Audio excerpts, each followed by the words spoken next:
Good morning.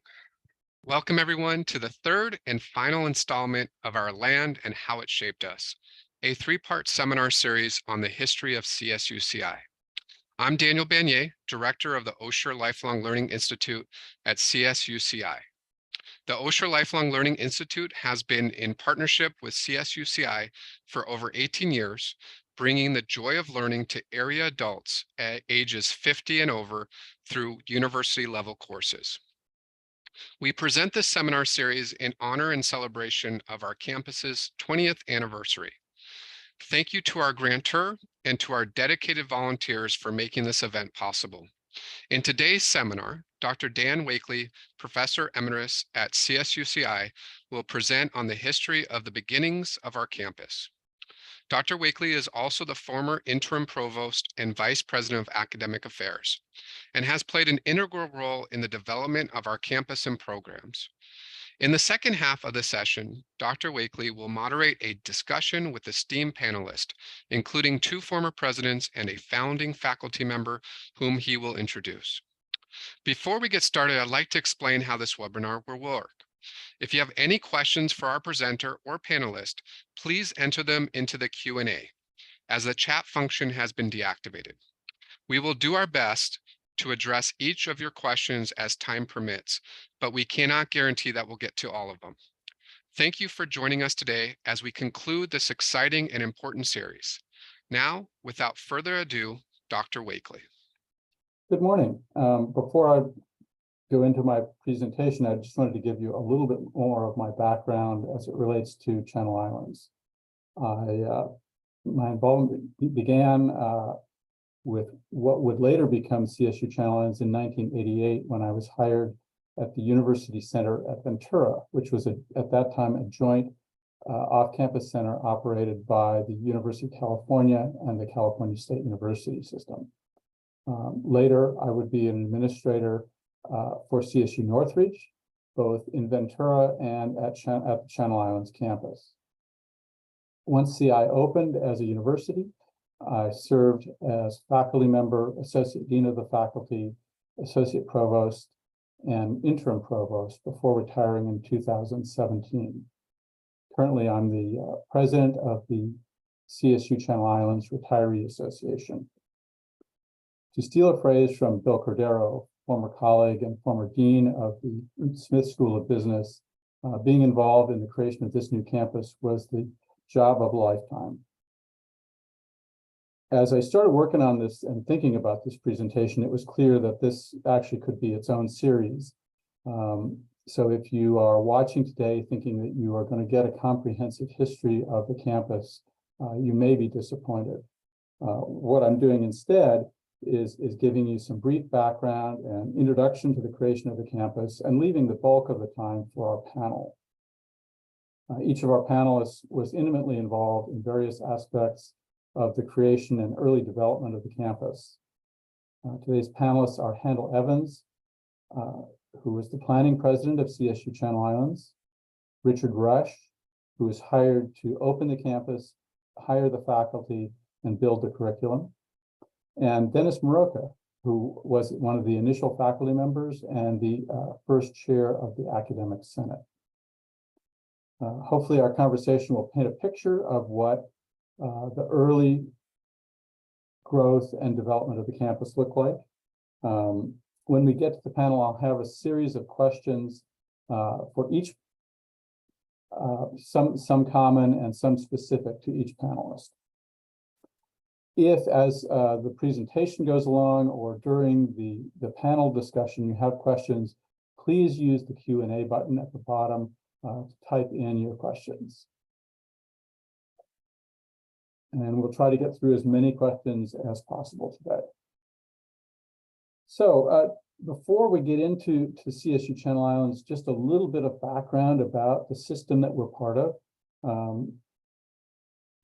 The CSU, what became the CSU, started out as normal schools.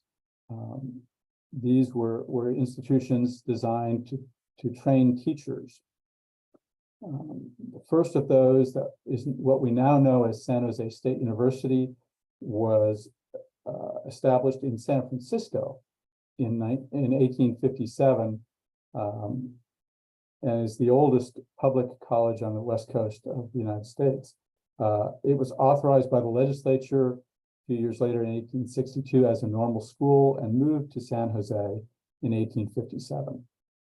No, in 1871, sorry about that. As you can see from the list here, most of the normal schools ended up as part of the CSU system, but UCLA and UCSB are now part of the University of California system. As the state grew, the legislature continued to create additional normal schools. In 1921, the state's normal schools became state teachers' colleges. By 1935, there were a total of 7 state colleges, including the Polytechnic in San Luis Obispo. That year, the legislature redesignated teachers' colleges as state colleges, and they were loosely coordinated by the state superintendent of public instruction. Following the Second World War, with the return of servicemen and women from the war, the advent of the GI Bill, there was enormous pressure on both the UC and CSU systems in terms of enrollment. By 1955, there were 11 campuses and ongoing calls for more to be established. As you can see in the chart, that year there were 19 bills introduced in the legislature to create new campuses. At that time also, the legislature expanded the role of the state colleges to include graduate instruction that was not limited to education.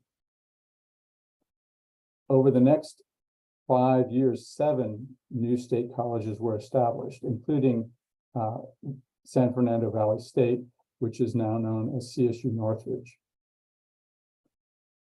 With all the growth of different institutions of higher education, the state needed to be a little bit more systematic in its approach and to have more coordination. So in 1960, the Donahoe Act called for a master plan for higher education in California. One of the things that it did was establish a coordinating council for higher education to make recommendations about new campuses and the growth of the 3 systems, which were now the University of California, the state colleges, and the community colleges. The following year, the California state colleges were formally established as a system with their own chancellor and board of trustees. In 1966, Cal Poly Pomona became an independent campus. And at that time, the CSU took a pause of more than 20 years in creating any new campuses. In 1976, the legislature renamed the system the California State University and Colleges. And at that point, there were 19 campuses. Finally, CSU San Marcos was the first CSU established since Cal Poly Pomona in 1989.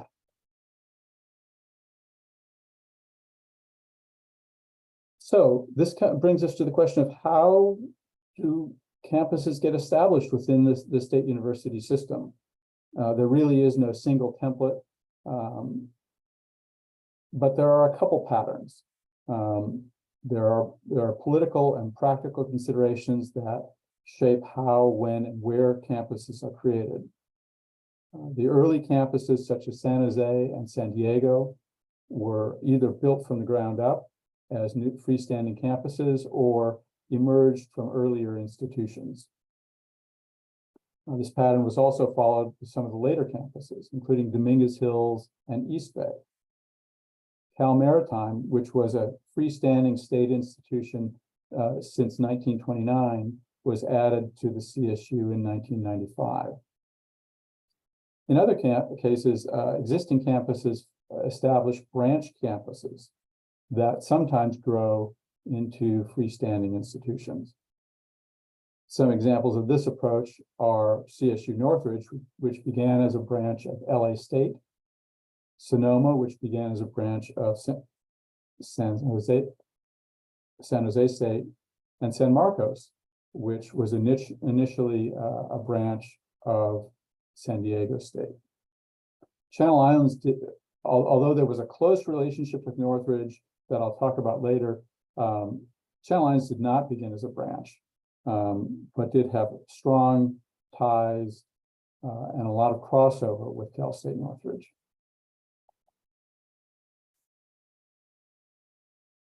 So, like many institutions, universities are not created overnight. In the case of Channel Islands, the process took decades.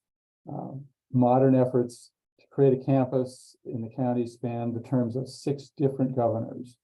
And after I finished this slide, I realized I probably should have included a photo of Ronald Reagan, who inadvertently had perhaps the greatest impact on the final home of CSU Channel Islands, although not as a result of any particular advocacy on his part for the growth of higher education.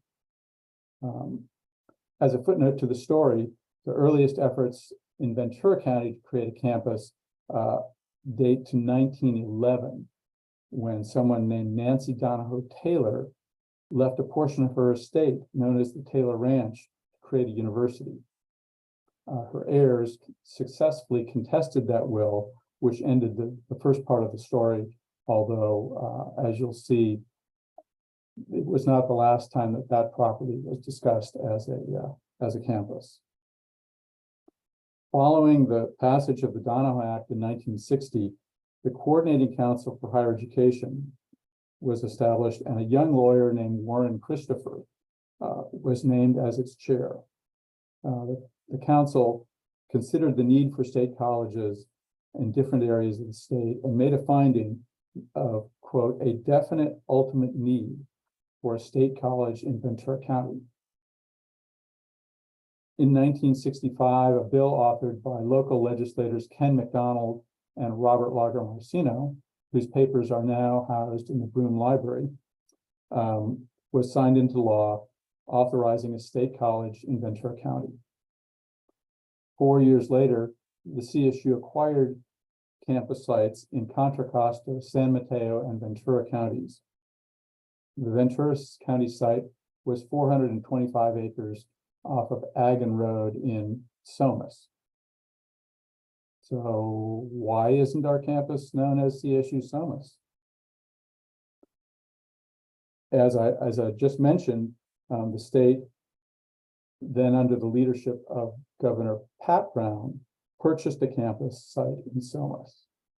10 years later, his son Jerry Brown, during one of his austerity pushes, authorized the sale of that site as, quote, surplus property. It wasn't until 1985 that legislation authored by State Senator Gary Hart authorized permanent off-campus centers in Contra Costa, San Mateo, and Ventura County, and allocated funds for those acquisitions. His successor, Jack O'Connell, successfully lobbied and fought for retaining those funds for what would become CSU Channel Islands.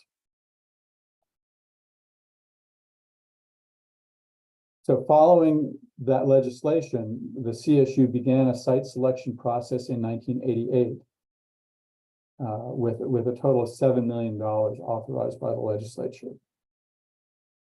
The 2 leading sites were the Lusk property, located off of Olivas Park Drive in Ventura, and the Taylor Ranch, located on a bluff west of the city. After negotiations with the Lusk owners fell through, the CSU focused its attention on the Taylor Ranch. Although this was and remains a spectacular site, there were multiple complications that included the emergence of a slow growth political movement in Ventura that viewed this potential campus as a growth inducing development, as well as issues over mineral rights and complicated ownership. During this process, the CSU was accustomed to communities that fought with each other or did what they could to entice the CSU to locate campuses in their community, and really wasn't prepared for resistance or pushback. After political and legal battles, coupled with the departure of then Chancellor Ann Reynolds, the Taylor Ranch site was abandoned in 1990. And the CSU then formed a panel of community members to look at alternate sites. The sites that were reviewed or considered included a parcel off Victoria Avenue near Gonzales in the city of Oxnard, and a parcel in East Ventura off Telegraph Road near Saticoy. Ultimately, the committee recommended and the CSU acquired the 270-acre Duntley Chafee property to the west of Camarillo near Central Avenue and Beardsley Road. So why are we not celebrating the anniversary of a campus west of Camarillo?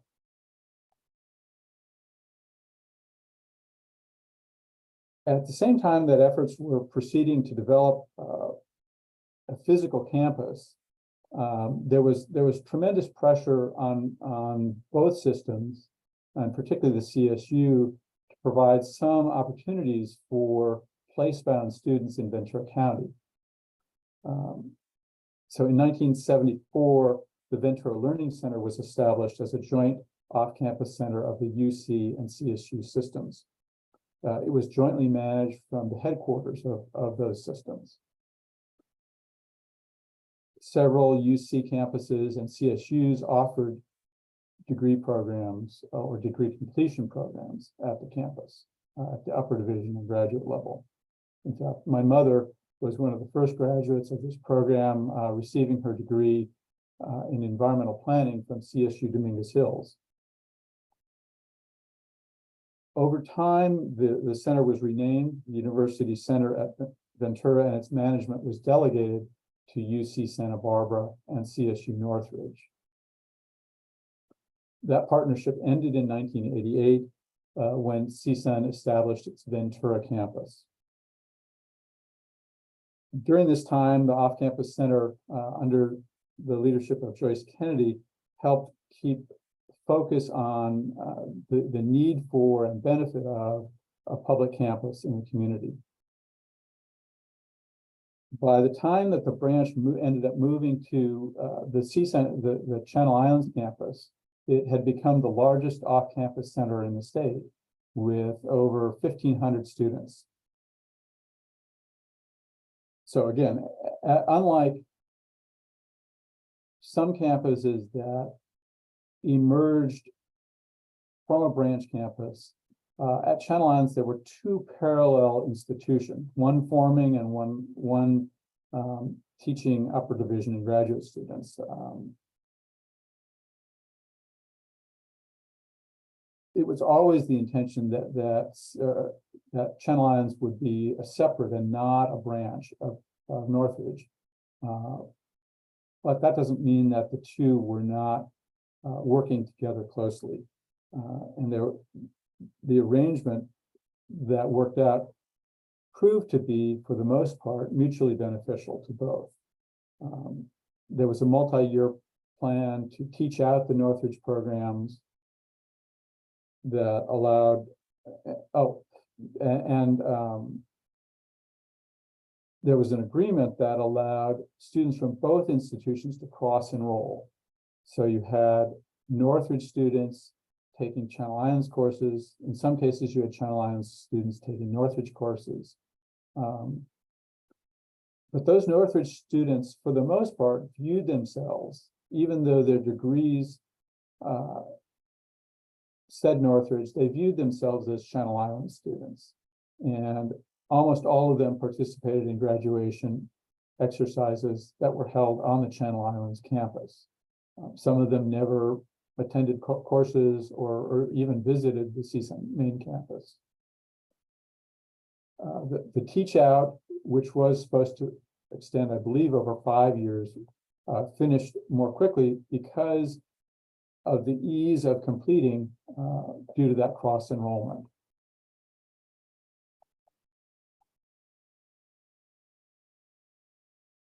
So back with the development of Channel Islands specifically, in January of 1996, Handel Evans was named as the planning president to accelerate the planning and development efforts.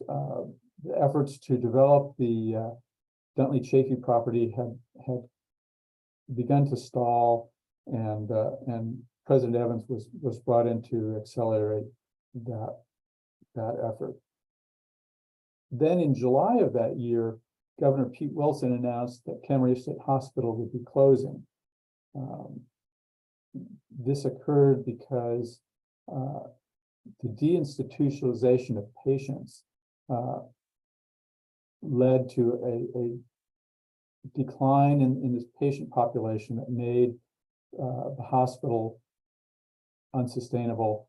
This occurred throughout the state hospital system and was a result of policies initiated by Ronald Reagan many years before. At the time that Governor Wilson proposed the closure, he also announced a task force to recommend reuse options for the state hospital facility. Among the uses that were contemplated were a youth prison. Ultimately, the task force recommended conversion of the hospital facility into a Cal State campus, which brings us to our current facility. The hospital began a warm shutdown with a minimum staff to maintain basic facilities functions in 1997. And during that period, although there were limited activities, including a former patient garden that was on the campus, an ongoing UCLA research archive, and occasional movie shoots, for the most part, the campus was empty until CSUN moved the branch campus there to newly renovated spaces in 1999. At that time, planning efforts had been accelerated, and in 2000, the California Post-Secondary Education Commission, which replaced the coordinating committee, approved the creation of CSU Channel Islands. During this period, a site authority was also established as a mechanism both to provide housing, but also as a funding mechanism for facilities projects on the campus.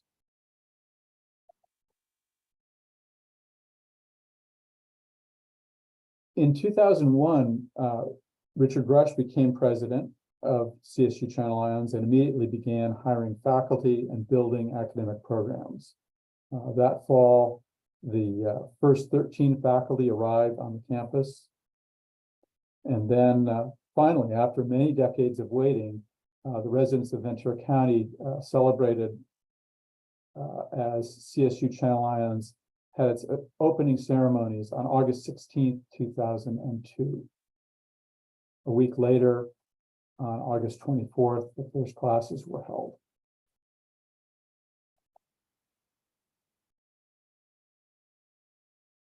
So even before the university officially opened, there were extensive renovations underway in the bell tower complex to accommodate the CSUN off-campus center and then the university itself. These included office and classroom spaces in the bell tower, computer labs in Ojai Hall, and a temporary library in what is now the Student Union building.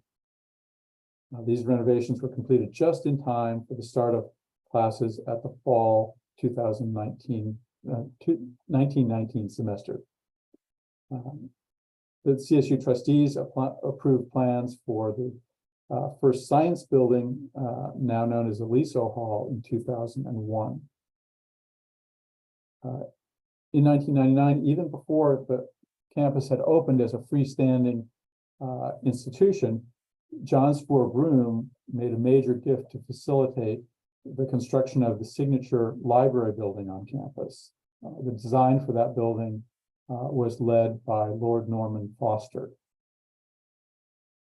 In addition to the big, highly visible projects that were considered major capital projects, Channel Islands had an outstanding facilities team that worked on projects to allow the reuse of a variety of spaces on campus, including Chaparral, El Dorado, Malibu, Manzanita, Napa, and Sage Halls, as well as extensions of the bell tower into unrenovated spaces. Without going into detail, I mentioned the major capital projects. I would describe the CSU process for funding major capital projects as a quasi-rational process. But fortunately, during the initial years of the campus, Channel Islands was fortunate to receive state funding for multiple major projects that we now see on the campus. The lessons that were learned in the original bell tower renovations led to further projects such as Del Norte, Madera, and Sierra Halls, as well as the Martin Smith Decision Center. In each of these, existing buildings were renovated for use as office and support spaces, while new construction was employed for lab and instructional spaces.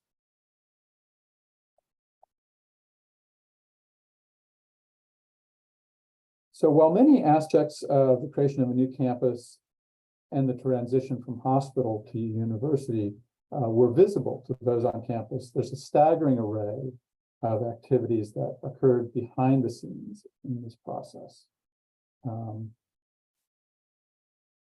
In the case of the curriculum, one option might have been to simply borrow a catalog from another CSU campus.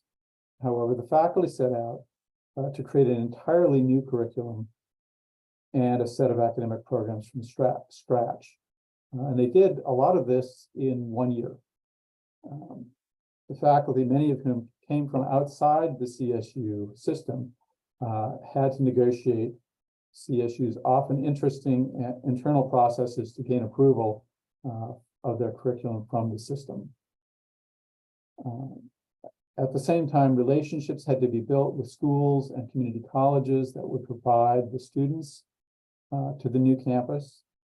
Systems had to be developed and implemented for student records, human resources, and a host of other functions in order to prepare for the arrival of students. Those who came to the campus in the early years, whether they were students, faculty, or staff, really were pioneers, and they stepped up to meet needs as they arose and build things as they went. And so that is a very brief overview of the development of and the establishment and early development of the campus. At this point, if there are questions, please type them in to the chat, and I will respond to them as I'm able. So the first one is from Wendy Rosen. Why are their buildings still not refurbished, and when will they? Is it possible to build up the grounds for more student-friendly areas? So despite the fact that Channel Islands is 20 years old, when the university was established, there were 1.5 million square feet of vacant space. Those spaces, any renovation is significant, even those that were undertaken by the campus itself, because while they are wonderful buildings, they're very attractive. The whole campus is eligible for the National Register of Historic Places. So care has to be taken in design. Also, one of the things that the hospital left behind was a legacy of having to do a lot of abatement.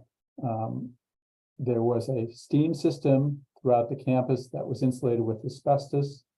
There's lead paint on the windows. So anytime a new project on campus went underway, a significant amount of time and money went into renovating and abating those kinds of issues.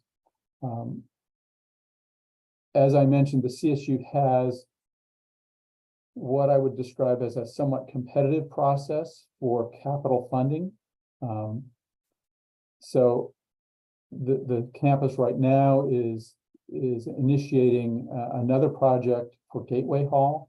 It will be a number of years before the buildings, all the buildings are renovated. And just as with facilities, the renovation of courtyards and public spaces is an ongoing activity as well. So a question about who and when the name CSU Channel Islands was coined. So I may defer part of that to President Evans, but I know there were consultations in the community. The Chumash expressed I'm thinking of the mascot, but Channel Islands, I think there were some hesitation on the part of trustees to use the name Ventura, and Camarillo State had its own connotations. So there was a lot of consultation about the selection of that name, and I'll defer to President Evans if there are more questions about that. Approximately how many renovated buildings and new buildings make up the current campus? I couldn't tell you at the moment, but if I had to guess, I would say probably somewhere between half and 2/3 of the spaces are currently renovated. I know the wings of the library are unrenovated. There's still parts of the north and south quads that are unrenovated, and those will be built out in the coming years, as well as new facilities that may go in. Are there other questions? If not, I think we will take a brief break, reassemble in 5 minutes with our panel. And again, as the panel proceeds, please use the Q&A button to enter your questions. Thank you very much.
Dan?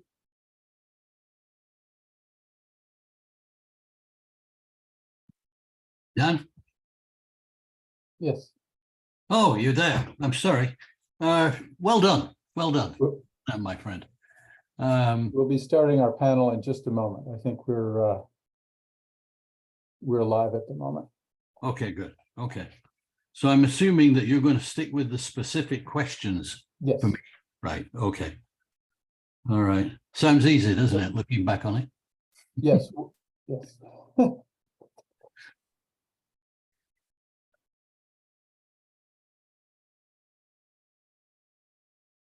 I'm not going to spend a lot of time on alternate locations since you did. Okay, is that all right? That's fine. Mhm.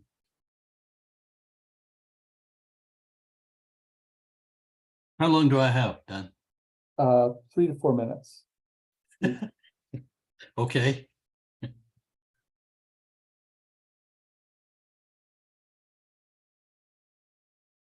For the whole thing. Each question. Oh, 3 or 4 minutes to each question? Yes. Oh, that's a little different. Okay. And I have 9 minutes.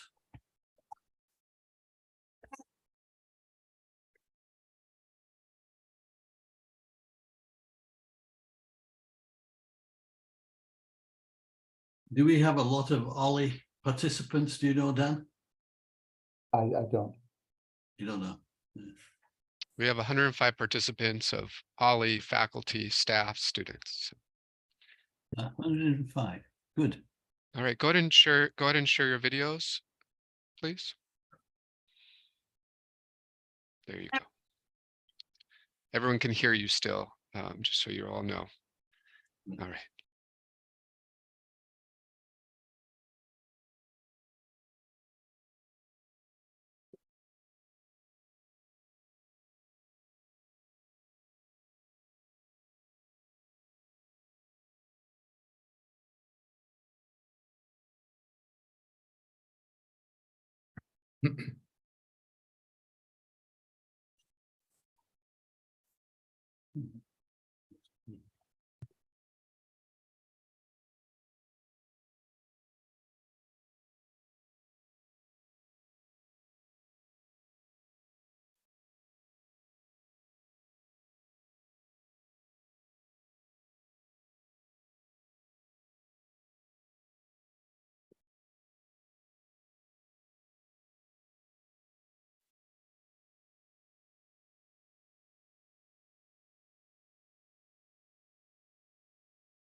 Okay, are we ready to begin our panel discussion? Yep. Go ahead. Okay, so I briefly mentioned our panelists, but I'd like to give you a little bit more background about each of them. So Handel Evans is an architect by training. He's the former president of San Jose State University. Later, he oversaw the development of Cal State Monterey Bay. And in 1996, as I mentioned, was named the planning president of CSU Channel Islands. Richard Rush was a professor at San Diego State. He played a key role in the founding of CSU San Marcos, while serving first as dean of the off-campus center and later executive vice president of the new university. After his time at San Marcos, Dr. Rush served as president of Minnesota State University Mankato, and he became the president of CSU Channel Islands in June of 2001. Dennis Moroka. Dr. Moroka was a professor of economics at CSU Long Beach before joining CSU Channel Islands as one of the initial 13 faculty members in 2001. He was elected by his colleagues as CSU Channel Islands' first academic senate chair. So with that, I have some questions for that I'll begin with President Evans, a set of common questions that I'll ask of each of our panelists. So thinking about the development of the campus, what was one development or outcome that you didn't expect to see? Good morning, Ollie, people. It's nice to see you all again, if that's what this is called. I'm pleased to tell you that things have gone as well as we could imagine, but I'll stick to the script. My response to Dan in this instance is that what I thought was significant about the beginning of the campus was in fact something that had nothing to do with the buildings or actually the program. What I think was one of the many values that came out of this organization was the off-campus, now off-campus center, Cal State, Channel Islands, what do you call it now? Art Center. It began on the campus as an effort to bring the fine and performing arts to the campus in the face of a possibility that art programs would be the last to arrive. And so we decided that we would give a little property for a time, rent some property to various artists who would come in, practice their art, and perhaps teach. Over time, that became a significant contribution. But the pressure on the university demanded that we leave, and the program went to the center of Ventura, where it has improved, has grown, its quality has improved immensely. It has become a center for the arts and is a success in terms of becoming a Camarillo city icon. This is one of the sort of spin-offs that we had that I don't think many people understand. Many appreciate, however. Thank you. So President Rush, same question for you. In thinking about the development of the campus, what was one development or outcome that you didn't expect? Good morning, everybody. Thank you for participating. What I am going to describe is something that is unfortunately the current situation. When I was serving on the campus with Dan and Dennis and others, we were the fastest growing university in the United States by a huge margin for 3 years. The Chronicle of Higher Education even had an article about us showing that our growth was incredible. And this is in part because, as Handel knows, we were the largest unserved and underserved population in the state when CI was established. So the demand for higher education was here. It was palpable, it was necessary. And with that growth, when upon my retirement, we were over 7,000 students, with an expectation that we might have been up to 11,000 had the CSU system not capped our enrollment for 4 years for reasons unbeknownst to reasonable people. Now what we're finding is that the pandemic and other forces have cut CI's enrollment. And as a result, the students currently at CI number somewhere in the terms of 5,000. And this is a terrible prospect for the county, for the students, and indeed for the university. And it was not something that I foresaw, and I'm sorry to say it is the current status. I know that the university is working very hard to bring those numbers back up and provide services to this population, again, underserved. through the good offices of the school districts and the community colleges, and certainly through all of the people on campus, but it was not something that I foresaw. Thank you. So again, Dennis, what was one development or outcome that you didn't expect when you came to the campus? Thank you, Dan, and good morning. The biggest surprise to me about coming to Cal State Channel Islands was truly the extent to which it was a startup campus at its very beginning and what that meant. Where does one find a cup of coffee and a snack?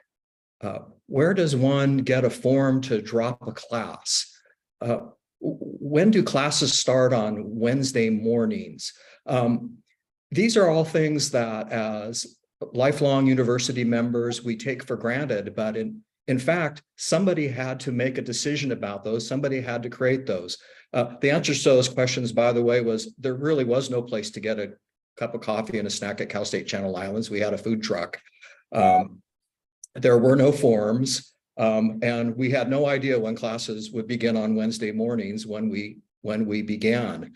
So the campus started with a big bang, and we were all strangers and needed to figure out how we were going to put this all together, what needed to be put together, what were our individual strengths and weaknesses, and what were our collective strengths and weaknesses.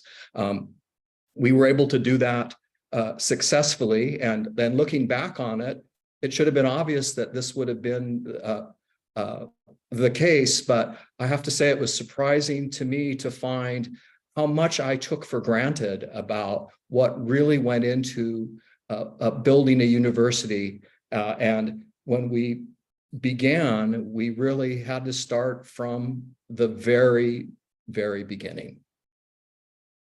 Thank you. So Handel,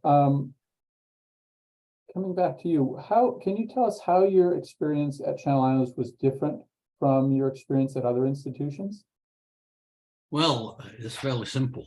I came from a campus of close to 30,000 with an annual budget of over 250 million, down to a campus with no one and a budget of 600,000, from which my staff were supposed to be recruited, and all the overheads, paper, pencils, all that kind of thing were supposed to be purchased. So it was a little different. I think also that, just as Dennis has said, there are certain expectations when you go onto a campus that actually were never there at Channel Islands until quite late. Our big issues were very immediate. What do we do about housing as Dick says, a student body? You name it, more than we had at the time. And had it not been for the Northridge Off-Campus Centre, it would have been a very, very, very slow process. I think the most important thing, once that we had all decided that we were actually going to build a university on the site of the hospital, which wasn't an easy one, by the way, then we decided that I think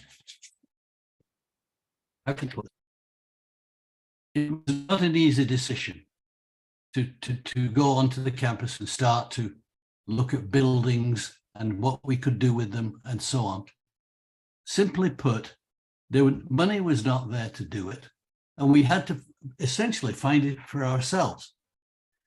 We were very lucky and very fortunate that immediately we learned that the campus was a go from the governor. The community gathered around and made significant contributions of all sorts and all types to the success of the campus. And I think my colleagues will agree that that is still the case. In fact, Dan, I think that my experience here like everybody else's, was an education all of its own. It's not something that you can repeat willy-nilly or apply for. Thank you. So Dick, can you tell us how your experience at Channel Islands was different for you from other institutions? I had to laugh when Dennis was describing it and Handel adverted to it. The food truck, who knew that we were precursors of a national fad now that we consider the food truck our student union, and we would line up to ask for gourmet hot dogs and things like that. But it's true. Partly the experience was familiar to me because I had spent several years starting Cal State San Marcos, doing the initial planning, and I was recognizing the kinds of things that would not be there when we started. So that was relatively familiar to me. What was a bit of a shock, and Handel again alluded to this, was two things. One was I was given an initial budget of $17 million to hire all the faculty, all the staff, and renovate buildings. And oh, by the way, open for classes in 11 months. And though I wasn't a math major, and fortunately Dennis, with his background in economics, knew the numbers, we were able to balance all of that and pull it together and get the doors open. But it was also interesting to me that when I was hired, the chancellor brought me into a room in Long Beach with the board of trustees and said, the legislature doesn't really want this campus in Ventura County. And so as a result, you have to find a way, as Handel said, to get other resources.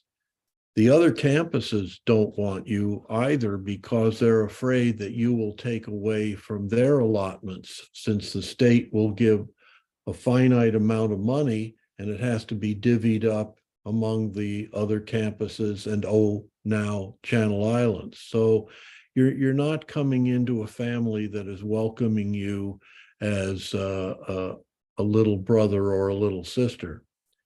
And then specifically, the chancellor said at that meeting with the trustees, you have to help pay your own way.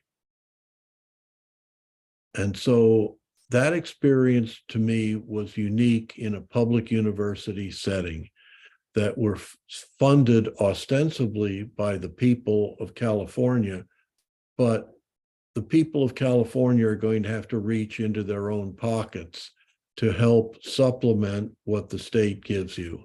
And that was a new and interesting experience. It was not intimidating because I believed in partnerships as the way to go, but it was quite interesting to be told point blank that you have to pay your own way to some degree. Thank you. So Dennis, coming from Cal State Long Beach, how was your experience? I think you've alluded to it, but what are some differences that you experienced at Channel Islands that differed from your previous experiences? Yeah, thanks, Dan. The experience at Cal State Channel Islands for me as a faculty member was very different. First, Cal State Long Beach being one of the largest campuses in the system, and coming from the Department of Economics, which was bigger than our entire faculty and had a staff that was really bigger than our staff as well, was very provincial. And what I mean by that is that I basically stayed within my province. I taught the courses in economics in the rooms that were designated for us. I served on departmental committees. I conducted my economics research in partnership with some of my colleagues in economics. And really my needs were served by my province. Occasionally I had to leave my province, and then I wouldn't go very far. I would go to colleagues in the College of Liberal Arts, and seldom got beyond that. I think of that as being provincial. Some people might say that we were siloed, but It's a different environment that what was encountered at Cal State Channel Islands, where each of us were, for the most part, the sole representatives of our disciplines. And it was essential that we immediately work together to collaborate in order to build the university, as I mentioned before, from the ground up. Another aspect that was very different as a faculty member was the flatness of the organization at Cal State Channel Islands versus the verticality of the organization at Cal State Long Beach. Cal State Long Beach had a gigantic president's office, a gigantic provost office, gigantic dean's offices, which as a faculty member, I would really never visit. At Cal State Channel Islands, we would go and have lunch with the president on a regular basis. So on a day-to-day basis, we really had to work together within a flat organization. And frankly, the faculty had to pick up a lot of the activities that these other aspects of the university would normally do because they really didn't exist at the time that we began. The next part that was really very different was that I was a line faculty member in a giant department in a big university, meaning that my primary responsibility was teaching. I also had an active scholarly agenda and I served my department. Well, all of those elements were part of what we did at Cal State Channel Islands. But in the early years, there was a much, much, much greater emphasis, it can't be overemphasized, on university building. We really needed to build the university, both within and from the outside. So that meant we spent a lot of time working with one another. And also we needed to get out in the community and work with partners that Dick and Handel had both mentioned. Finally, it would be remiss not to talk about scholarship. It's my personal belief that to be the most effective instructors and teachers that we can be, we should have an active scholarly agenda, and I did at Cal State Long Beach. That had to shift by necessity because we didn't really have the time to do the sort of disciplinary research that we would have undertaken at a more mature university, but it didn't mean that we weren't still making presentations and writing papers, but instead the focus shifted more toward university building and the things that we were doing on the campus. So that was a set of things that were very different for me as a faculty member at Cal State Channel Islands.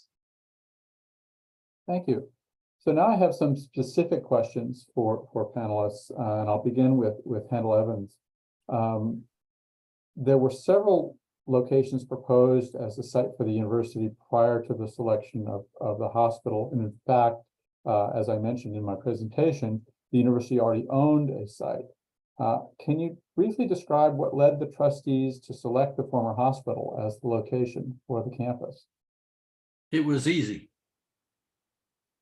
It was easy because there was great angst in the community about the fact that we did not have a university. The political winds were blowing in, we have to do something for Ventura. It was a very, very simple response. The acquisition of the hospital was a little different. Like Dick, and I empathize with all of you because I think we all suffered to some degree the same things. I was told that I was to start a university, but you don't have any money. You have to raise it yourself. And so we got into a situation of thinking in terms of what is the practical response to this issue. When I was at San Jose State, I spent a fair amount of my time putting together the planning project for Monterey Bay, Cal State Monterey Bay. Essentially the same issues. Let's put a campus here because the legislative analyst had already decided that the system was going to grow by like 50,000 students. It didn't, but that was the word at the time. We have no money. So you're going to have to plan it in such a way that whatever you can get from the system, you can use. nobody knew what we were going to get from the system. We got a little support from the federal government rather than the state in this instance. It was a long trek, but we actually put it together. When the university decided to go on to the hospital, Chancellor Munitz and I were accused in the community of planning the closure of the hospital from years past. There was obviously not an iota of truth in that statement, but it was a political issue that resonated in the community and was brought to the attention of the trustees on a number of occasions. The acquisition then of the hospital had many, many advantages. From a political sense, what do we do with these people in Ventura? To how much money is it going to cost to put sewers in, et cetera, et cetera, et cetera. And that was the diversity of the issues that had to be faced. If you think about it, building the buildings, planning the faculty, were all, et cetera, were all issues that were taken into consideration or had to be taken into consideration before that final vote from the trustees. And when we got there, it was a great day. And many, well, not many, but many of the trustees individually came over to me and looked at me and said, phew, I'm glad that's over. So I think my colleagues have experienced that in one way or another, but it was a thing that permeated the whole issue. Thank you. So Dick, you've already talked about to some degree, the question that I was going to ask you. So I'm going to move on to the next question that I have for you. Most CSU campuses often wait years to get funding for new facilities, but Channel Islands was able to move ahead of many campuses in the CSU capital funding process. How did that come about? Well, that's interesting because it wasn't that simple, as Handel pointed out, and as I mentioned before, we weren't welcomed as the new child in the family, and everybody said, "Well, let's give the new child something to feel welcome." Also, before, and I think it was before, Handel, you can correct me on this, but before we started anything with Channel Islands, there was a book that was statewide that laid down, for example, what every campus should have. Well, that thing was thrown into the trash heap in the darkened past. But interestingly enough, it did lay out what every campus should have. It should have a gymnasium, it should have a theater, it should have these kinds of laboratories, and so on and so forth. Well, we had none of them. We had these beautiful buildings from the outside that were thick concrete walls, ceilings, and floors to be adapted into laboratories and classrooms. So in requesting that we would have what the other campuses have, suddenly the auditors seemed to become somewhat hard of hearing. Because as I looked at the annual capital outlay decisions, the established campuses were getting their second major science building. They were getting an expanded theater on the state ticket, not from outside funding. And I said, well, how does this work? You have two, we have none. Why don't we have one? Well, that was never answered. So what we did was not only adapt, as you, Dan, and Dennis know, the spaces that we had into functional operation, but we were fortunate to have a brilliant vice president for finance and business, Joanne Colville, and then her successor, Isabel Trinidad, because they moved money around legitimately for us to use for capital purposes. But also, we then reached out into the community, and a lot of the spaces on the campus that were developed were done in partnerships. We had the courtyards that were developed through a gift. One Saturday, I came over to the administration building, and as I came in through the back door, there were 2x6s down the hallway. And I thought, what is this? And I heard a chug, chug, chugging. And as I turned the corner going down the hallway, I was confronted by some equipment being driven by Steve Blois. And Steve was chair of the foundation board, but he also had a construction company. And he had gone into an inaccessible area now known as the President's Courtyard and dug it up. It was a mess. Steve dug it up. And then through the good offices of Steve and others, we developed that space by bringing in union journeymen and apprentices to put in tile and plumbing and to develop the courtyard. That was the way we got a lot of things done. The fountain in the middle of the university was done by my requesting one day of a contractor, say, wouldn't it be nice to have a fountain out here? And he said, yes. I said, well, how would you like to build one? And he did. I mean, that was the way that we established the spaces on campus.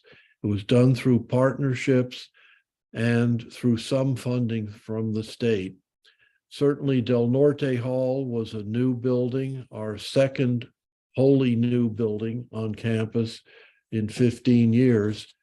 But for the most part, it was done in cooperation with the community and with people who believed in the university. Thank you. So we turn to Dennis. As one of the initial faculty members at Channel Islands, you didn't come to an institution that had a curriculum, academic policies or procedures. How did you go about creating the initial university catalog? Thanks, Dan. The creation of the first catalog was really quite a daunting and exciting task. Very early on in our tenure, President Rush met with us, and I doubt if he remembers this, but he said that we had to have the catalog copy ready by October 31, which was a couple of months after we arrived. Now, he didn't really mean that. He meant December 31, but he said October 31. And I think we almost all died of a heart attack. In any case, we immediately set about putting together the academic policies and the curriculum. Let me address just quickly the academic policies first. Probably what we should have done in the interest of expediency was to simply adopt the academic policies from CSUN. We already had CSUN at Channel Islands students at the site, as you had mentioned, and that would have been a very quick and clean way to get a set of acceptable policies both to the state and to the system. However, I can tell you that that was absolutely not going to happen, that the Channel Islands faculty were very insistent that we be a standalone, unique campus that reflected our own values. And so we debated academic policies within the constraints that exist in the state and the system. We had many very long debates. I remember one in particular about how many times a student ought to be allowed to repeat and delete a class. It was challenging, but we were able ultimately to get that done. The curriculum, while in the end it was even more time consuming, in some senses it was easier, but let me explain quickly that normally to create a new major within the CSU, it takes years, many years. campuses aren't allowed to unilaterally create majors within the system. And for, I think, very good reason, and that is that you really don't need every major at every campus in the CSU. And does it make sense, for example, to have marine biology at one of the inland campuses? Probably not. So there is an academic master planning process that is undertaken by the CSU system that includes all of its campuses, which have their own smaller academic master plans that contribute to it. We inherited an academic master plan that was prepared for us, but it was always understood that we would review that academic master plan and make it our own and seek the approvals as necessary. In the end, we did implement most of the academic master plan that we inherited, but we also made some substantial changes. However, in so doing, you have to constantly go back to the chancellor's office to seek permission and approval to make these sorts of changes. In any case, we finally set upon the task of putting together the courses and the major programs that would appear in our first catalog. This was done by small committees of faculty led by, in each case of each major, the lead faculty member that was on our current faculty, and then supplemented by others amongst our faculty, and in some cases, some outside consultants as well. And we met several times a week as a faculty of the whole. It would really be the academic senate acting as the curriculum committee to approve each of these. As I said, it was a daunting task, but it was also an exciting task, and we moved all the way through it in the allotted time.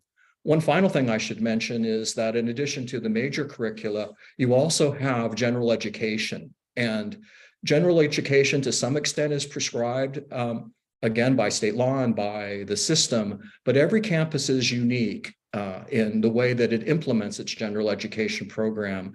And we were able to make our general education more reflective of our specific campus mission, which hopefully we can talk about later. That was something that virtually all of our faculty worked on and were able to put together. So when the December 31 deadline came around, we had curriculum. It really only consisted of course descriptions and program descriptions. We would fill in the backup later. We had all the academic policies, and the catalog went to press.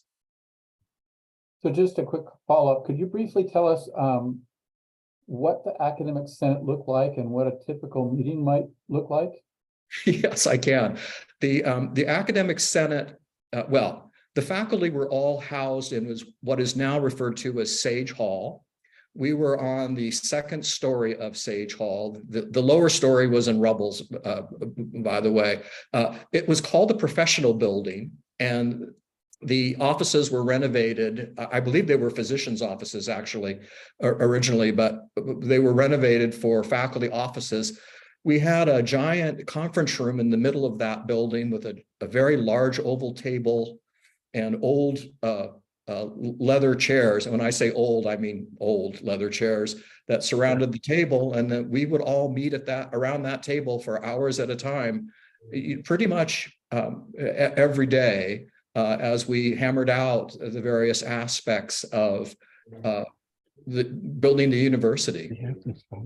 Thank you.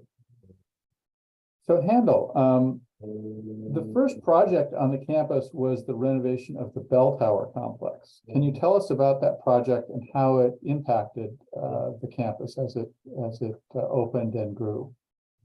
Well, unlike the descriptions you probably heard, and which are very true of the campus in general, the bell tower was probably one of the better saved and better maintained buildings.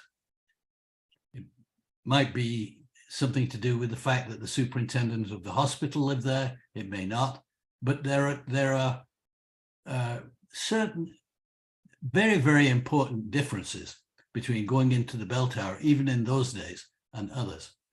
First of all, in its planning, it was considered to be a central building that could easily be converted and could be used essentially for what it was being used for then, offices of one form or another. The exception to that rule was the fact that we had to find some computer space, and the first computer labs were installed in that location. So it became the sort of number one point in the construction of the building, of the buildings on the campus, until the library came along. It did tie to the library in a couple of ways. One of them was that, as I'm sure you know, it stepped back from the main plaza, which is something that we wanted to open up to the general population. It was Empire style, Spanish, which at that time was considered by some, to be the language of the campus in general, forever speaking, which wasn't going to happen. But it lent itself to becoming an icon building, which it has become now. So that's why it was chosen. It also was chosen for a very simple reason that I think Dick mentioned. We had enough money to do it. And if you had enough money to do it, you did it. Look neither to the right nor the left, ask not for permission, and move ahead. So that's what happened at the bell tower, inside and out. Thank you. So Dick, you alluded to this earlier, but Channel Islands enjoyed what some might call an extended honeymoon in its relationship with the local community. Can you tell us how this happened and how that relationship shaped the campus's development? Well, as Handel mentioned, there was tremendous interest in the university, in the community. And of course, it goes back into the 1960s when then legislator Bob Lagomarsino first introduced a bill to establish a campus in Ventura County. So there had been building over decades an interest, a demand for a university here. I was delighted to find that welcoming presence of community members. Early in my tenure, maybe within the first 3 weeks, a delegation came to see me and to ask me, what kind of a university is this going to be? Is it simply going to be a small little place that is a teacher's college and has no other curriculum? They were very concerned because they wanted something more than something narrow. But the community really believed it was their university. They had fought for it in general, as Handel said. They had fought for the location to convert the hospital into the university. They wanted to make sure that this university was successful. And it didn't take a lot of persuasion to engage the community either as consultants to us or to serve on committees or indeed to open their purse strings. The community believed Cal State Channel Islands belonged to them, and indeed it does. Thank you. So Dennis, placing the students at the center of the educational experience is part of the university mission statement. Can you tell us how this came about and how it's reflected in the instructional programs at Channel Islands?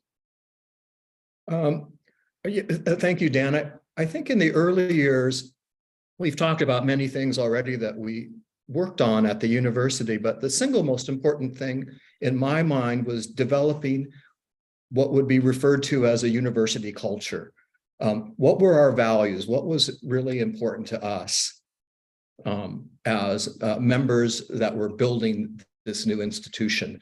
And the idea that Cal State Channel Islands would be student-centered first came about from President Rush. And I first heard it from him during my interview with him as a finalist for a founding faculty position at Cal State Channel Islands.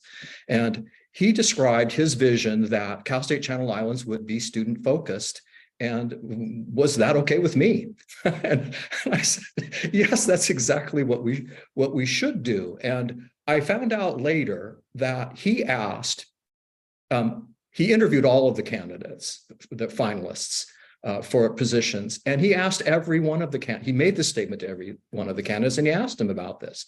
And I don't believe if you answered negatively that you became part of the faculty. So student focus was one of the earliest values, I think, that we all shared that we wanted to incorporate into our culture. Now, the mission statement of the university was drafted for us by a group of faculty referred to as the academic council, faculty council from other CSU institutions. We regarded it as a draft, and it was something that we would review and that we would make changes as appropriate. It is a very good mission statement that we inherited. It was used in the recruitment of all of us, and it reflects many of the pillars of the university that are present today. But one thing that it was lacking was any mention of the notion of student-centeredness. Well, we had a special committee that reviewed the mission statement and talked about every single element that was there. And I would have to say, although we edited the mission statement somewhat, all of the elements that existed in the mission statement, we preserved. They're there.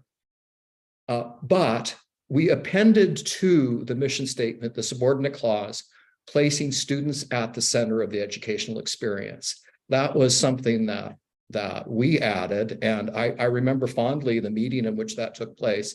And those of you that knew him will remember him well. And that is Dr. Steve Lefebvre, who was an administrator at the campus, made the motion at a meeting that I was chairing that we make this change.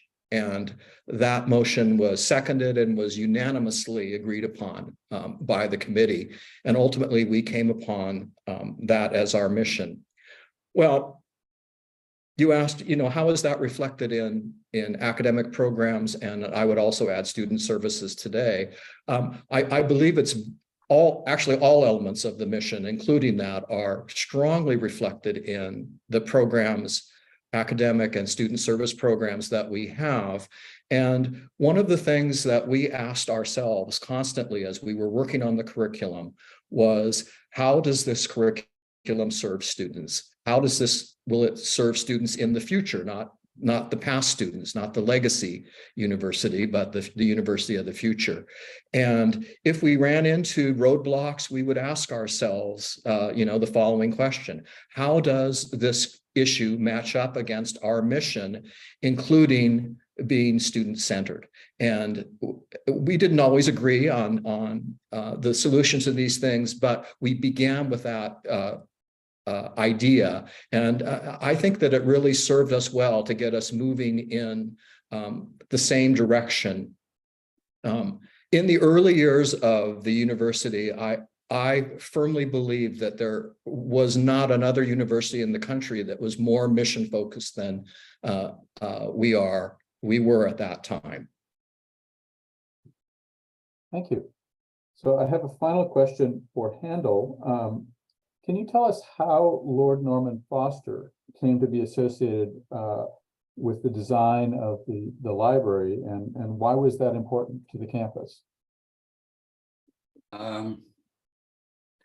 It was important because both he and I agreed on the simple fact that we had to do something on the campus that moved us from a hospital to a university. That simple. The building that you see, although still unfinished, was attempting to make sure that the center core of the university was one of the, let me put it this way, one of knowledge. We needed to get away from what had been preconceived, what was preconceived as Spanish Empire architecture, that really in everybody's mind in Camarillo represented the hospital. And in our early discussions, we talked about going down on an axis from where the library is now, all the way down to the old boiler room and the science building, and creating a space that would begin to pull everything together. When we appointed Norman, we did so against a number of other architects, of course, but this significantly rang true with the people on the search committee at that time. Now, I must confess that that it was a spectacular presentation and probably cost him half his fee, but he did a wonderful explanation of why we should do this and what it meant to the future of the campus. And I agree. Just a word. Norman and I were not classmates, but Norman was much older than me, and he was a year ahead. And we had always we'd known each other for 30 odd years, and we kept in touch with each other at various times, when we got promoted or we hit the headlines in some way or other. And of course, that got a little tiresome because he was continually in the headlines. But nevertheless, we stuck together.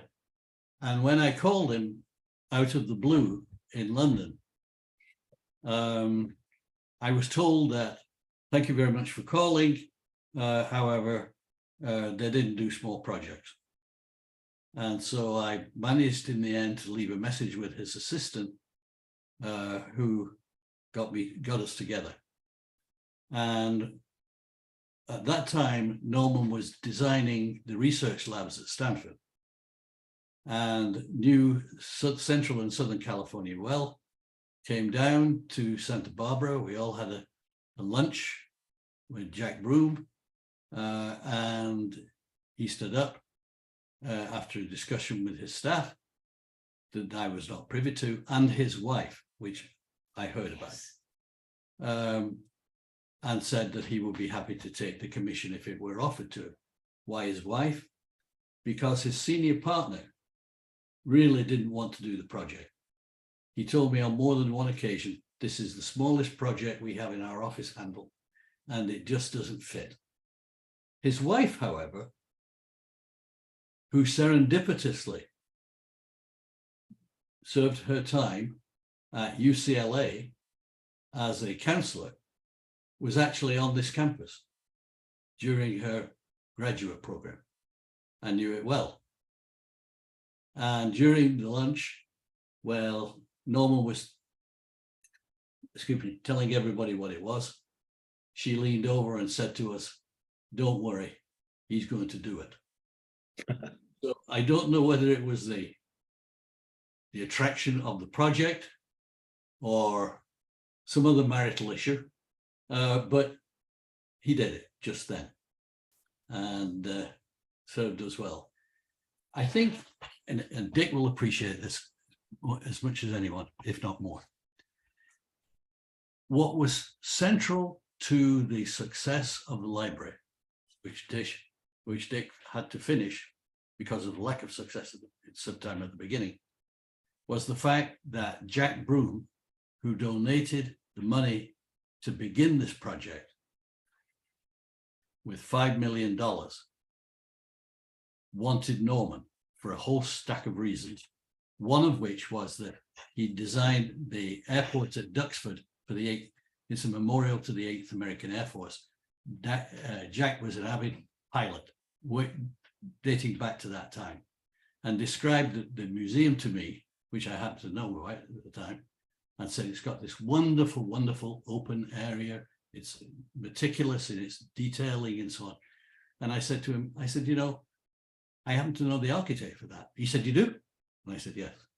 And he said, can you get him? And I said, well, I don't know, but I'll try. Jack then turned around and said to me, I want him as the architect. And maybe my contribution could pay his fee. Once that was set into place, the trustees went along with it without comment. But it was only later when we started to get in the funding, not only of the library, but of other facilities, that became an issue. But the strength of Jack's earlier contribution and his requirement and requests, I think, carried the day. A moment to just tell you why that was important. When we all came here, we were told we had no money, all of us. And one of the ways in which we resolved that was to become independent contractors of all sorts. We had movies, we rented spaces out to companies to use while we were not. And one of the things that sort of irked me and still does to this day is that after spending money, putting together the founding money for the campus, at the very, very later stages of that, and going through all the political swearings in of the fact the money was only going to be used for the campus, et cetera, which was a big issue with the community. Suddenly, I believe under Dick's watch, and you can comment if you wish, Dick, but a lot of that funding was moved into what we call the Dormitory Revenue Fund, which took away one of our major streams of funding. And I think that we would have been a little more successful had that not taken place. Successful, I mean, in the capital program. But we prevailed, and there's a library. It's not finished yet, but it will be soon. Thank you. Dick, did you have any comment on that? Or shall we? No, Handel's right that money was moved around. There was a sense in Long Beach that because we were new, we didn't know what we were doing. And as a result, they decided that as Big Brother, they would handle the finances. So it took us a couple of years, and through Joanne Colville's insight and persistence, we found out where the money was and where it was going and who was making the decisions. And as a result, as Handel said, this money was moved, and we found out about it afterwards.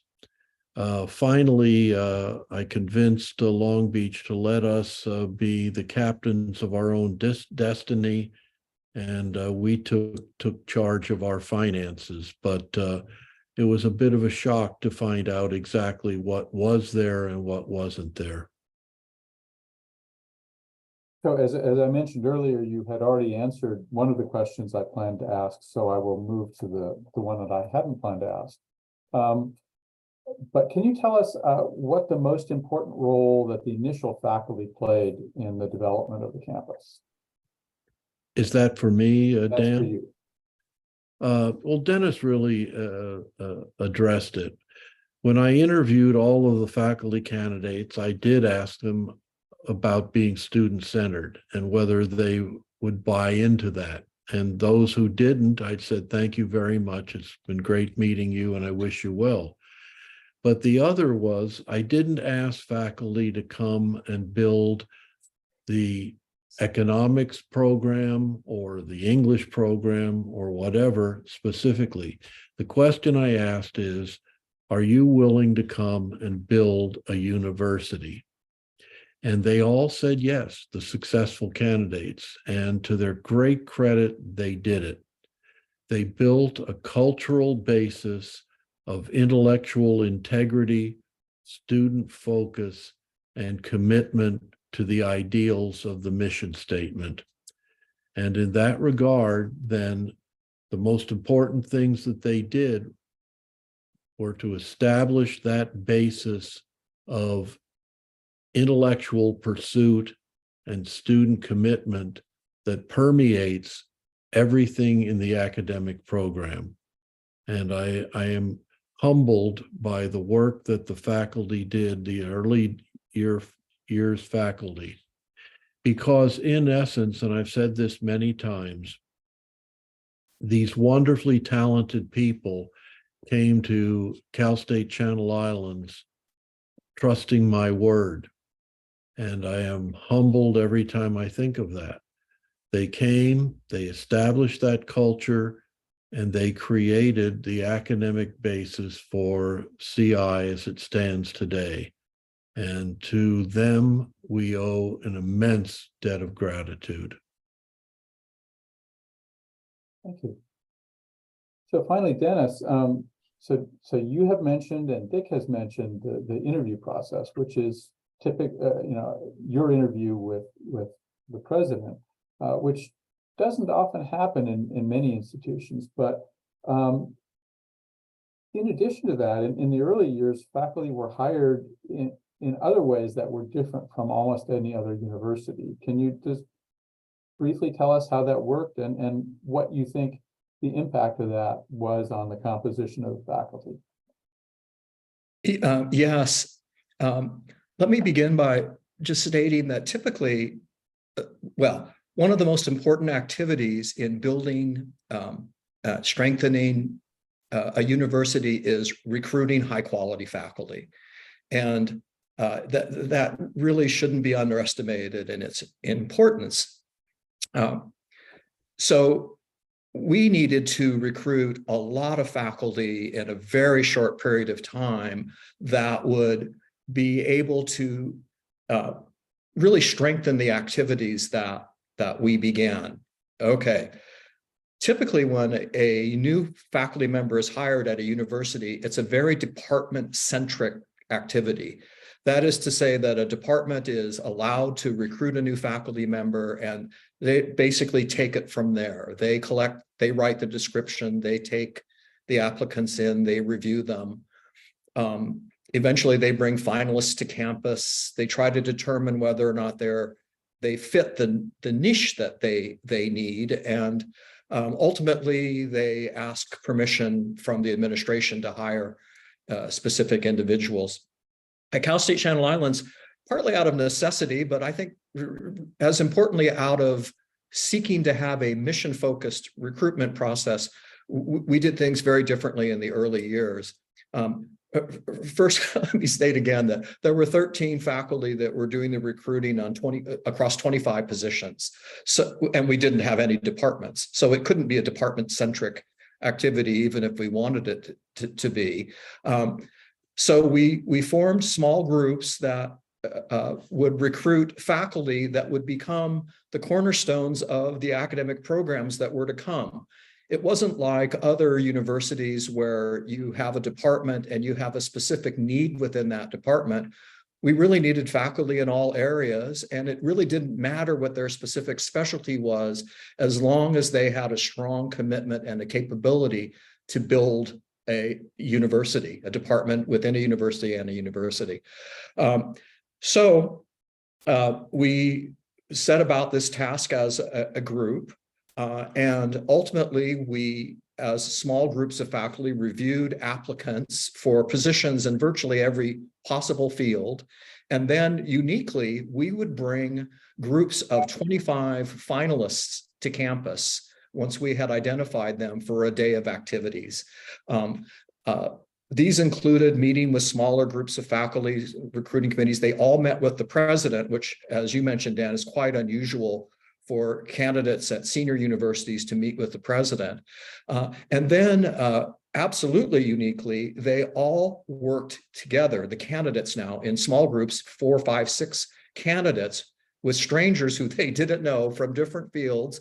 And we asked them to create a new course, an interdisciplinary course for Cal State Channel Islands. They had 1 hour, go. We didn't assist them with this in any way. We simply observed. What did they do? And the idea behind that was we could give the candidates an opportunity to understand what it was like to be a faculty member at Cal State Channel Islands and how that would be different from other universities.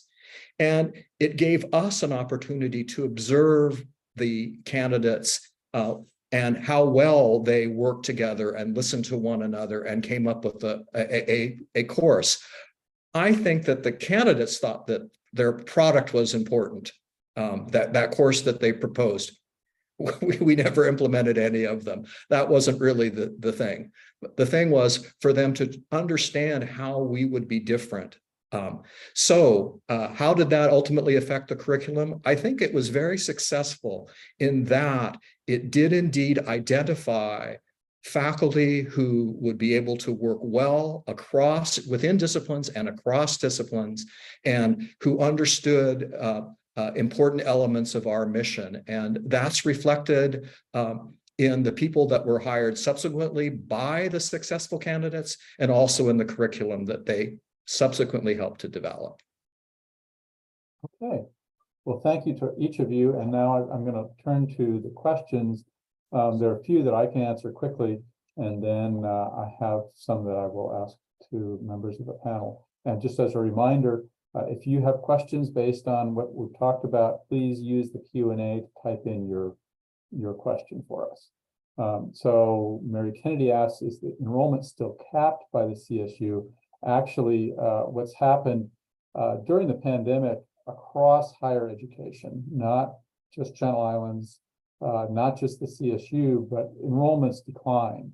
And so many institutions are struggling to regain enrollment. So right now, Channel Islands is in the process of trying to rebuild enrollment, and isn't subject to a cap until it exceeds where it was prior to the pandemic. The question about where is the Arts Center in Ventura? I think actually Handel Evans was referring to the Studio Channel Islands, which is located in Camarillo. But here's a question that I'll pose first to Dick, and then if others have comments about, can you explain what the site authority was and how it functioned in the early years of the university?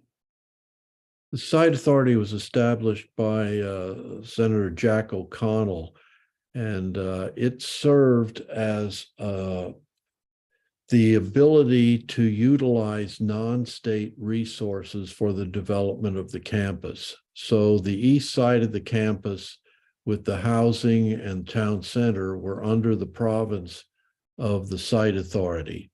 It was comprised of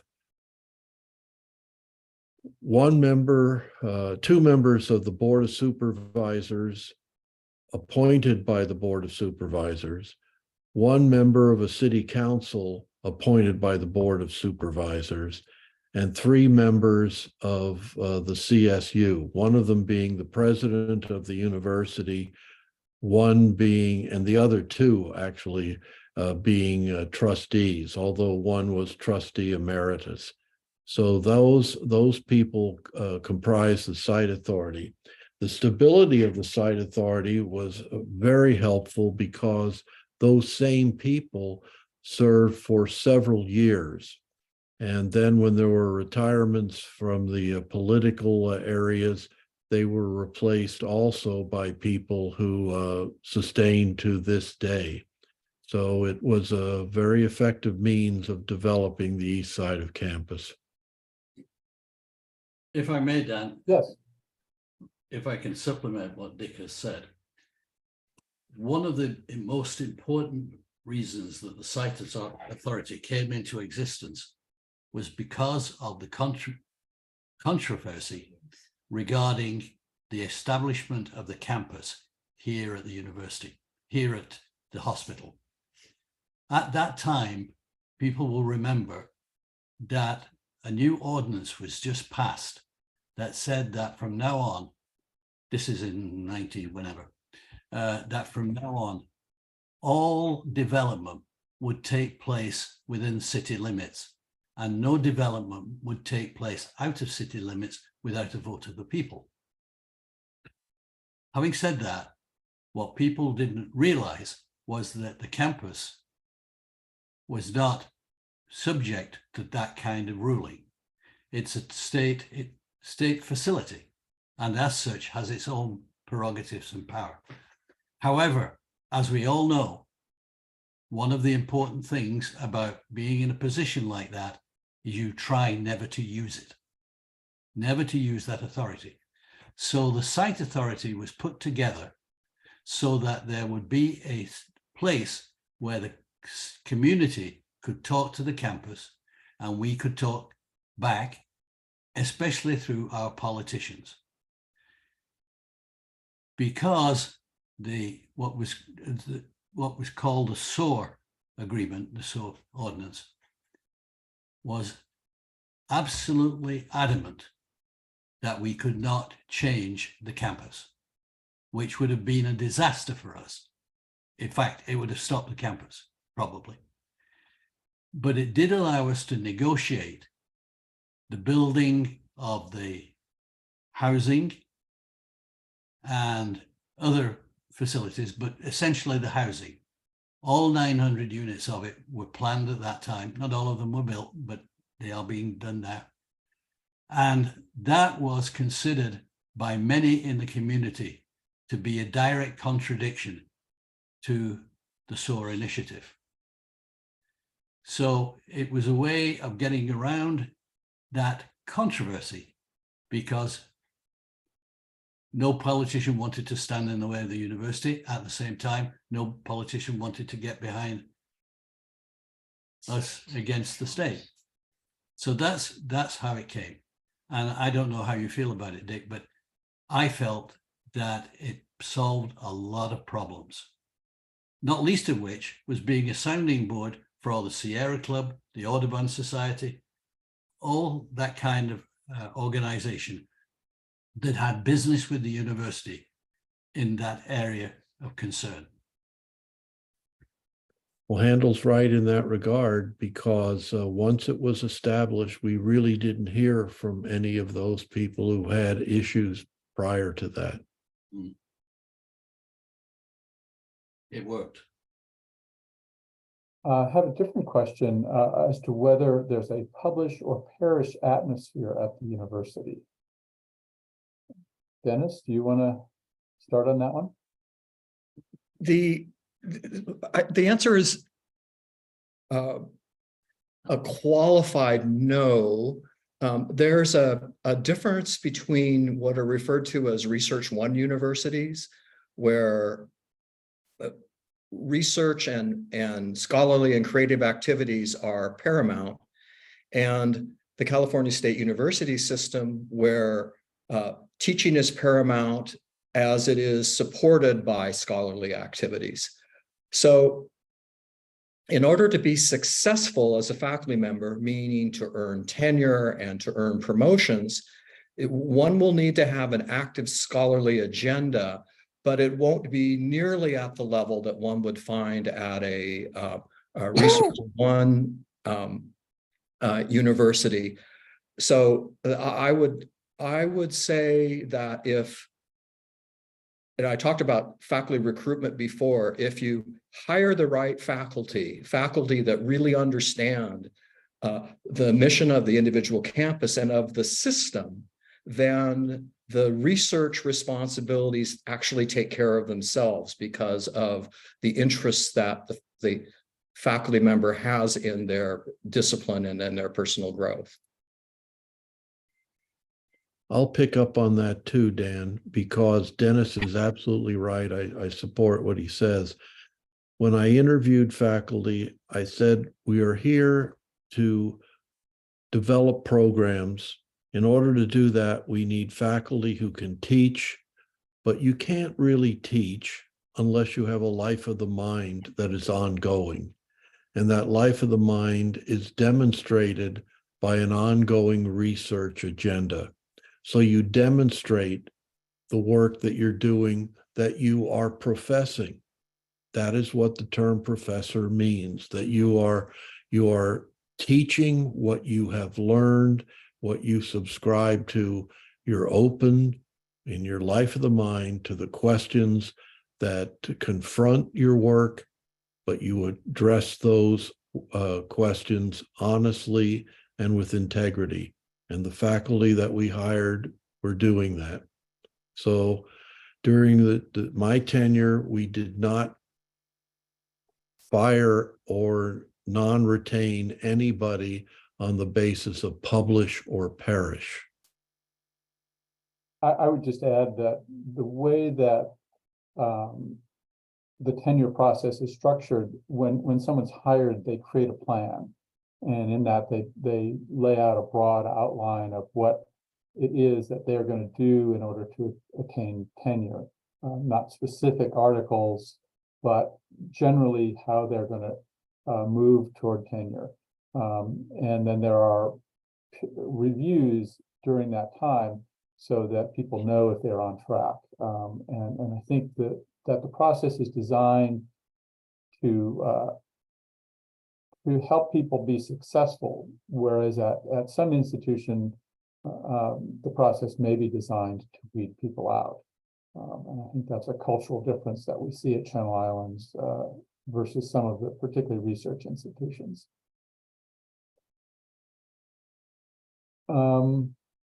Question about how much of the student body are local commuters who live at home. Dick, did you want to start on that? Well, or? Mostly, at least I haven't looked at the most recent data, but in my memory, most of our students are local.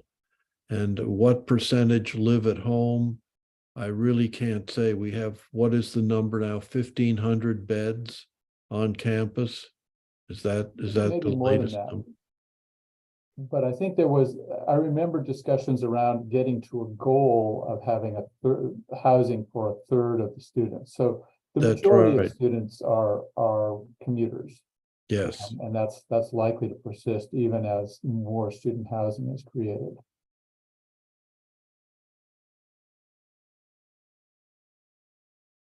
Let's see. Another campus housing question. What is the age of the campus housing and are all under the homeowner's control? Now, are we talking about student housing? Or are I we think the talking question relates to the East Campus housing. Well, East Campus, the first housing there goes back 21 years, almost 22 years.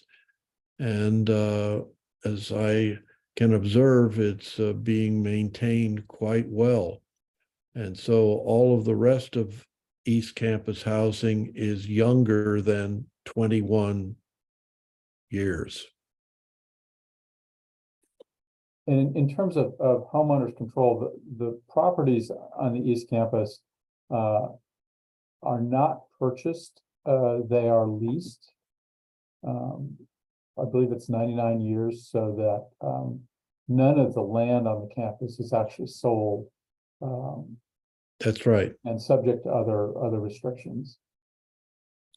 The state maintains the property. The improvements, that is the housing, are the people who live within them.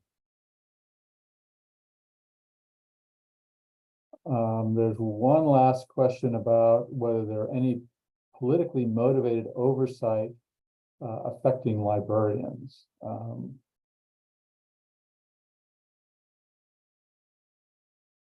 Well, I'm not aware of, not on our campus. We prize librarians for the work that they do and for the openness that they provide for students to have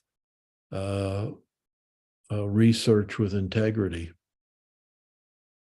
And I think that applies, the broad concept of academic freedom applies across the faculty, not not just librarians or people in any particular discipline. Do we have other questions?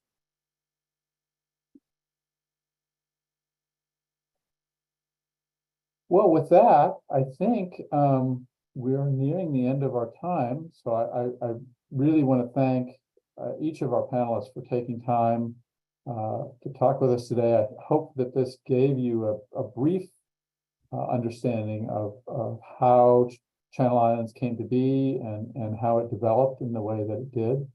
And again, I'm grateful for the contributions of each of our panelists. Thank you, Dr. Wakelee, and I echo your sentiments of our panelists. Thank you for being here today, and thank you all of our participants for being here, and Dr. Wakelee for moderating and presenting today. Thank you again for all joining us for the seminar series. We hope you enjoyed it. This seminar has been recorded and will be placed in our Ollie events page at the end of the seminar series. 2 out of the 3 are already posted. If you click on your chat, we're actually posting the link there now. So please go ahead and save that website to your favorites, and you will see this seminar series today posted by no later than tomorrow. We hope that you gained a deeper understanding of an appreciation for the history of our campus and how it has shaped who we are today. And with that being said, thank you and have a good day. Oh, wait, we have taco trucks here today because you guys started that fad. So we actually have taco truck Tuesday and a dessert truck Tuesday. So come onto the campus if you're interested in a food truck. All right. Take care. Bye-bye.